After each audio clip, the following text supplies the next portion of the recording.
오늘은 특정 법인과의 거래를 통한 이익의 증여 의제 방송을 계속 진행하도록 하겠습니다. 안녕하세요. 예, 안녕하세요. 자, 오늘은 이제 그러면 특정 법인과의 거래 이익을 어떻게 계산을 하고 그 이익에 따른 과세 체계는 어떻게 되어 있는지를 알아보도록 하겠습니다.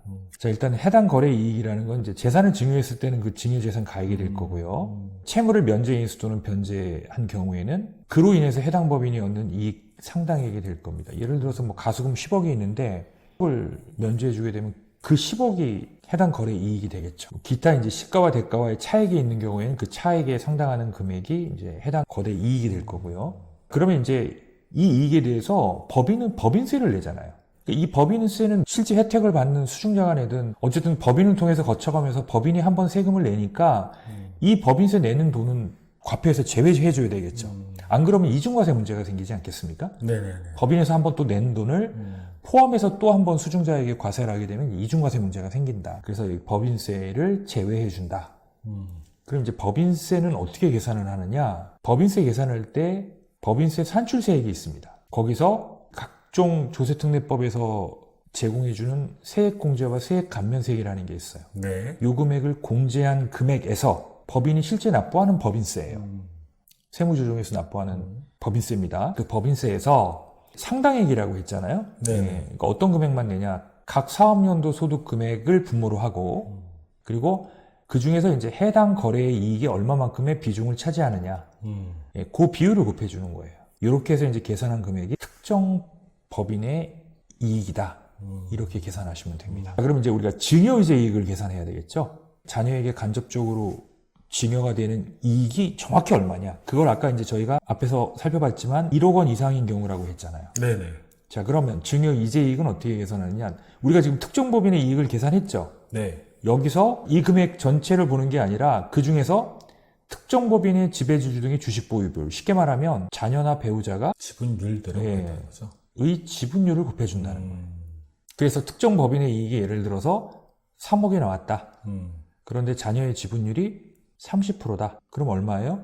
1억이니까 9천만 원이 되겠죠. 9천만 원은 1억 미만이니까 증여세가 과세 된다 안 된다? 없다. 안 된다. 특정 법인도 최대한 많은 자녀로 쪼개야겠군요. 그렇죠. 그래서 특정 법인의 이익을 먼저 계산한 후에 증여의제 이익을 계산하게 되겠죠. 자, 그런데 여기 보시면 이런 거죠. 법인세를 내고 그리고 또 증여세를 내는 거 아닙니까? 네네. 직접 증여한 것보다 오히려 이세금이 더 많으면 안 될 거 아니에요. 그렇죠. 그래서 이제 증여세 한도를 두고 있습니다. 한도가 어떻게 되는지 보면은 증여세 상당액, 특정 법인이 증여받은 재산 가액을 주주가 직접 증여받은 것으로 볼 때 증여세를 계산을 해서요.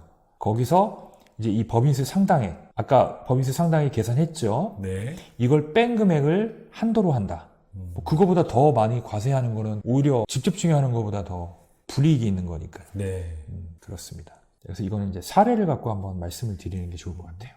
자, A 법인 12월 말 법인이고요. 결산 법인이고 주주 현황은 이렇습니다. 갑이 10%의 지분을 갖고 있고요. 이제 갑의 자녀가 각각 이제 50%와 40%의 지분을 이렇게 갖고 있습니다. 아들이 2명이네요. 갑은 A에게 2020년 2월 1일부터 22년 1월 31일까지 60억 원을 무상으로 대여를 하기로 했어요. 자, 그러면은 20년, 21년 법인세 결정세액은 3억 원, 각 사업연도는 15억으로 가정을 할게요. 네. 자, 그럼 이제 이거는 2년에 걸친 그러네요. 거잖아요. 네네. 그래서 이제 이거는 금전 무상 대출에 따른 거래는 각각 1년 단위로 계산을 하게 되어 있습니다. 1차년도 증여를 한번 계산해 볼게요. 60억을 무상으로 빌려줬죠. 적정 이자율 몇 프로라고 했습니까? 4.6. 4.6%라고 했죠. 그러니까 2.76억 원이 해당 거래 이익이 되겠죠. 여기서 이제 아까 뭐를 빼준다고 그랬어요? 법인세 상당액을 빼준다고 했죠. 네네. 법인세 상당액은 어떻게 계산했습니까? 법인이 납부해야 되는 결정세, 아까 산출세액에서 세액 공제 감면을 빼준 금액이라고 말씀을 드렸죠. 네. 각 사업연도의 소득 금액을 분모로, 그 다음에 해당 거래 이익을 분자로 이렇게 계산한 게 법인세 상당액이라고 계산을 했습니다. 그래서 앞부분에 보면 해당 거래 이익이 2억 7,600만 원이고요. 법인세 상당액이 5,520만 원. 그러니까 요 거래로 인해서 법인세가 늘어난 금액이 5,520만 원 늘어났다고 보는 거예요. 법인세 늘어난 것만큼은 빼줘야 된다는 거죠. 거기에 뭐를 곱해준다? 지분율을 곱해준다. 그 금액이 얼마예요? 1억 1,040만 원. 1억 이상이니까 전체가 다 증여세 과세가 되죠. 1억 이상이라고 그래서 1억을 빼준 금액이 증여세가 되는 게 아니라 1억이 1원이라도 넘으면 전체 금액이 다 과세가 되는 거예요. 야, 이게 중요하네요. 금액 맞추는 게. 두 번째 같은 경우는 이제 40%니까 이렇게 되는 거죠. 그래서 이제 이렇게 특정법인의 주주 구성을 할 때는 요 증여 의제 금액이 얼마 넘지 않게 1억이 넘지 않게 지분 설계를 해야 된다. 2000년도에도 똑같습니다. 네. 한도가 적용되는 사례도 한번 볼까요? 여기 보시면 특정법인의 증여 의제가 먼저 이루어졌어요. 증여자는 아버지고 특정법인의 자녀 지분이 70%라고 가정을 할게요. 10억을 증여를 했습니다. 자, 법인세 상당액이 한 1억 7천이 나왔고요. 자, 증여 의제 금액이 5억 8천 100 정도가 나왔고 당연히 이제 증여공제 성년이라면 5천만 원 해야 되겠죠. 증여세 과표가 531이고 30% 세율 적용해서 산출세액이 99가 나왔어요. 그럼 이거 한도가 아까 있다고 했죠. 그러니까 직접 증여 시에 증여가액. 직접 증여를 했다는 얘기는 법인에 10억을 증여했는데 자녀가 70% 지분이 있으니까 700이 직접적인 증여 시 증여가액이 되겠죠. 7억. 10억이 다가 아니고 네, 7억. 네. 7억이. 네. 그 증여공제 5천만 원 해주면 6억 5천이 과표가 될 거고 30% 과세가 되면 증여세 산출세액은 1억 3,500이 되는 거고요. 그럼 법인세 상당액이 1억 1,900이니까 법인에서 이만큼 냈다는 얘기예요. 네. 그러면은 한도액은 얼마다? 여기서 여기를 뺀 1,600만 원이 한도액이다. 요걸 내는 게 아니라 요 한도액까지만 내는 거다. 줄어든다. 예, 그렇죠. 거네요. 네. 네. 이거 뒤늦게 신설이 된 거예요. 만약에 요 행위가 이루어진 후에 네. 어머님이 부동산 10억짜리를 또 하나 증여를 해줬어요. 그럼 세금 계산이 어떻게 되느냐? 자, 사전 증여재산 가액, 이 증여 의제 금액이 아까 5억 8천이었잖아요. 요 금액을 가산을 해주고, 그러면 증여세 과세가액이 15억 8,100만 원이 되겠죠? 네. 증여공제 5천을 빼주면 15억 3,100만 원이 과표가 될 거고요. 그럼 세율은 몇 프로가 돼요? 40%가 되겠죠. 그럼 증여세 산출세액은 4억 5,200이 되고, 기납부세액, 여기서 기납부를 나 한도액이라서 요거 냈는데, 요걸 공제하는 게 아니라 기납부세액은 뭐를 공제해준다? 한도액이 적용되기 전에 요 금액을 계산에 반영해준다. 9,900만 원을 공제해주는 거예요. 그리고 신고세액 3% 해주게 되면 증여세 결정세액은 3억 4,200이 된다. 그래서 앞부분에 보면 특정법인과의 거래를 통한 증여이익으로 증여세 과세 후 증여 시 공제되는 증여세액 계산 방법에 보시면 한번 읽어보시겠어요? 증여세 과세가액에 가산한 증여재산이 가하게 대하여 납부해왔거나 납부할 증여세액은 증여세 산출세액에서 공제하는 것입니다.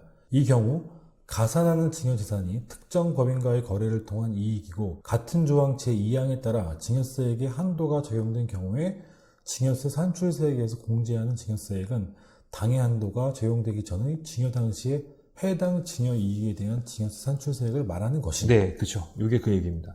한도가 적용됐잖아요. 여기서 이제 공제하는 증여세액은 당해 한도가 적용되기 전에 증여 당시 해당 증여이익에 대한 증여세 산출세액을 말하는 거다라는 의미입니다.